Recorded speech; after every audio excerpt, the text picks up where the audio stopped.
నమస్తే, welcome to our channel. నేను anchor సిరి. ప్రస్తుతం మనతో పాటు ఉన్నారు ప్రముఖ ఆధ్యాత్మికవేత్త, వాస్తు జ్యోతిష్య పండితులు కేఎస్ఆర్ గారు. గురుగారితో మాట్లాడతాం. గురుగారు నమస్కారం. నమస్తే.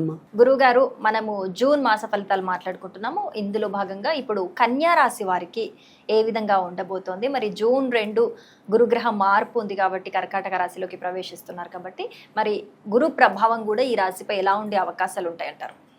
కన్యా రాశికి జూన్ 15 తర్వాత నుంచి ఇంకా ఎక్కువ బాగుంటుంది. సో జూన్ 15 దాకా వచ్చే ఇబ్బంది ఏంటి అంటే కనుక ఒకటి కొద్దిగా ఆకస్మిక ఏవైనా సరే ప్రమాదాలు కానీ, లేదా ఏదైనా సరే కేసుల్లో ఇరుక్కోవటం కానీ, తర్వాత ఈ రోడ్డు మీదకి వస్తే ఒక్కోసారి ఈ ట్రాఫిక్ ఉల్లంఘన చేయటాలు కానీ, సో కొంత ఇలాంటి ఇబ్బందులు వాటిల్లడానికి అవకాశం ఉంటుంది. తర్వాత వారసత్వంగా మనకి ఏమైనా సరే రావాల్సినవి ఉంటే కనుక అలాంటి విషయాల్లో కూడా తగాదాలు ఏర్పడే పరిస్థితి కనిపిస్తుంది. తర్వాత తోడబుట్టిన వారికి ఆరోగ్య విషయంలో కూడా ఏదో రకమైన ఆందోళన ఉండడానికి కూడా అవకాశం ఉంది. ఇవి ఒకటే కొంతవరకు నెగిటివ్. సో అది కూడా జూన్ 15 వరకే. సో జూన్ 15 దాటిన తర్వాత, అంటే జూన్ 15 లోపు ఇప్పుడు చెప్పిన విషయాలు మినహాయిస్తే మిగతా అన్ని విషయాలు బాగానే ఉన్నాయి. అంటే వాళ్ళ యొక్క ఉద్యోగాల్లో అభివృద్ధి కానీ, వ్యాపారాల్లో లాభాలు పొందడం కానీ ఇలాంటి బాగున్నాయి. ముఖ్యంగా ఇప్పుడు గురుడు కూడా వీళ్ళకి చక్కగా లాభస్థానంలో మంచి ఓచ్ఛలో సంచరించడం అనేది ఉంది. సో ఇప్పటికే రాశికి అధిపతి బుధుడు కూడా భాగ్యంలో ఉన్నాడు. తర్వాత మళ్ళీ ఆయన కూడా రాజ్యస్థానానికి చేరుకోవటం అనేది ఉంది. కనుక ఎలా చూసుకున్నప్పటికీ కూడా వ్యక్తిగత అభివృద్ధి విషయాల్లో చాలా ముందంజ వేయడానికి అవకాశం ఎక్కువగా ఉంది.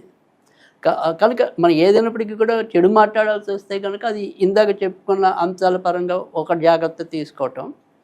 తర్వాత రెండోది వచ్చేప్పటికి ఏంటంటే, ఈ యుక్త వయసు పిల్లలు ఎవరైతే ఉంటారో వారి యొక్క నడవడికలో కొంతవరకు జాగ్రత్త తీసుకోవటం. అంటే ఇవాళ రోజులు మనం వీకెండ్ పార్టీలని ఇలాంటివన్నీ ఏవో ఒకటి వెళ్తూ ఉంటాం కదా, అక్కడ ఏదైనా సరే వీళ్ళకి ఇబ్బందులు ఎదురవడానికి కానీ, లేదా వీళ్ళు చేయని తప్పుకి నిందారోపణ ఎదుర్కోవటం కానీ ఇలాంటి పరిస్థితులు ఉంటాయి. కనుక మనం ఎవరితో మసులుతున్నాం, ఎక్కడికి వెళ్తున్నాం, ఇలాంటి విషయాల్లో ముఖ్యంగా జూన్ 15 వరకు ఎంతో కొంత అప్రమత్తంగా ఉండటం అనేది అవసరం. సో అవి జాగ్రత్తలు తీసుకుంటే మంచిదే కన్యారాశి వారికి. ఇంకా తర్వాత ఎవరైతే వీరి యొక్క వివాహకారకుడు కూడా ప్రస్తుతం గురుడు లాభస్థానానికి చేరుకోవటం అనేది ఉంది. కనుక ఇప్పటిదాకా భార్యాభర్తలు అంటే పెళ్ళైన వాళ్ళు కూడా, ఈ పెళ్ళైన వాళ్ళు కొద్దిగా ఎడమొఖం పెడమొఖంగా ఉంటే ఇక్కడి నుంచి వాళ్ళిద్దరి మధ్య కూడా అనురాగం చిగురించడం అనేది అయితే కనుక ఉంటుంది. ఒకవేళ వాళ్ళిద్దరు ఏదైనా సరే సంతానం కావాలనుకున్నా కానీ, లేదా ఇతరత్ర విహారయాత్రలు కానీ ఉల్లాసయాత్రలు కానీ చేయాలనుకుంటే దానికి కూడా సానుకూలతగానే కనిపిస్తుంది. ఇక తర్వాత కొత్తగా వివాహం కావాలనుకునే వారికి చాలా మంచి కాలం. కనుక ఇక్కడి నుంచి కొద్దిగా కుదురుగా ప్రయత్నాలు మొదలెట్టినట్టయితే, ఎలాగో గురుడు ఇంచుమించుగా వీరికి లాభస్థానంలోనే ఒక అక్టోబర్ దాకా ముఖ్యంగా అయితే సంచరించడం అనేది అయితే ఉంటుంది. అక్టోబర్లో కొద్దిగా అతిచారం చేత వ్యయంలోకి రావటం అనేది ఉంటుంది. కానీ ఎక్కువ శాతం అయితే కనుక కర్కాటక రాశిలోనే ఉండటం అనేది ఉంది కనుక, సో ఖచ్చితంగా వివాహానికి సంబంధించిన ప్రయత్నాలు అనేది మాత్రం కొద్దిగా గట్టిగా చేస్తే చాలా తేలిగ్గా నెరవేర్చడం అనేది జరుగుతుంది. ఇక తర్వాత రెండోది వచ్చేప్పటికి ఏంటంటే సంతానం. జనరల్గా ఈ సంతాన కారకుడు శని వీళ్ళకి. సో శని చాలా నెలలుగా ప్రస్తుతం అయితే కనుక వీళ్ళకి సప్తమ స్థానంలో ఉండి ఈ సంతాన విషయం, అంటే కొత్తగా సంతానం కావాలి విషయం, అలాంటి విషయాల్లో ఎవరికో ఒకరికి విముఖత ఉండటం. అంటే భర్త కోరుకుంటే భార్యకి ఇష్టం లేకపోవటం, భార్య కోరుకుంటే భర్తకి ఇష్టం లేకపోవటం.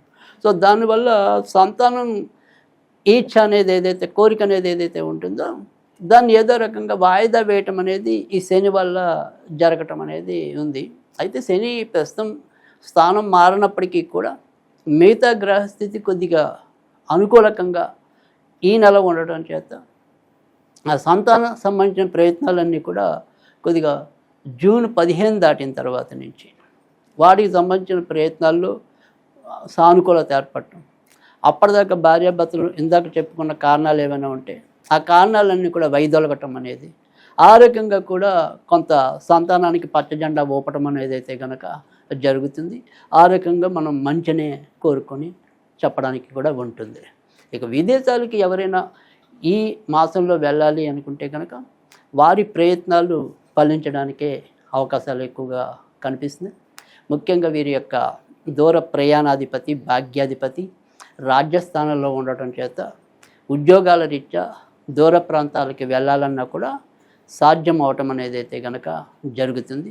కనుక ఆ రకంగా కూడా మనం ఫేవరబుల్గానే చెప్పుకోవడానికైతే కనుక ఉంటుంది.